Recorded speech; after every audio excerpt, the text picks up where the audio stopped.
নমস্কার সবাইকে। আজকে আমি বানিয়েছি এই মাটির কিউট ছোট কাঠবিড়ালিটি।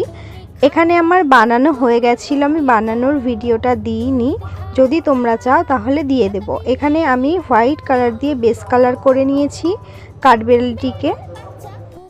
তারপর আমি খয়েরি কালার দিয়ে কাঠবিড়ালিটিকে পুরো কালার করে নিয়েছি, এই দেখো।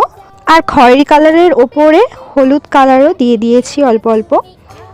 এরপরে আমি যেহেতু আগে কাঠবিড়ালির চোখটা করিনি, তাই জন্য আমি পরেই চোখটা করেছিলাম এবং মাটি দিয়ে একটি ছোট্ট জিভও করে দিয়েছিলাম। তারপরে আমি চোখগুলোকে সাদা কালার দিয়ে দিচ্ছিলাম। তারপরে আমি জিভের ওপরে দুটো সাদা দিয়ে দুটো দাঁত করে দিয়েছিলাম ছোট ছোট। তারপরে আমি চোখে কালো রং দিয়ে চোখের মণিগুলো এঁকে নিচ্ছিলাম।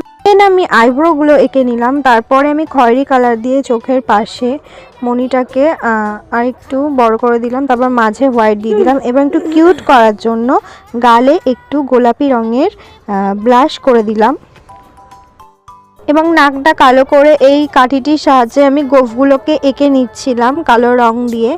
এখানে গায়ে হলুদ কালারের সাথে এবং খয়েরি কালারের সাথে আমি সাদা দিয়ে গায়ে লাইনগুলো করে দিয়েছিলাম এবং পশমগুলো এঁকে নিয়েছিলাম। তারপরে এখানে আমি চোখের ওপর পলকগুলোকে রং করে নিয়েছিলাম। চোখের পলকের কালারটা যেহেতু একটু বেরিয়ে গেছিল, আমি পরে সেটাকে খয়েরি রং দিয়ে ঠিক করে নিয়েছিলাম এবং আমি হাতে একটা ছোট্ট আধ খাওয়া পেয়ারা বানিয়ে নিয়েছিলাম। এখানে আমি গাছে বসিয়ে দিয়েছি।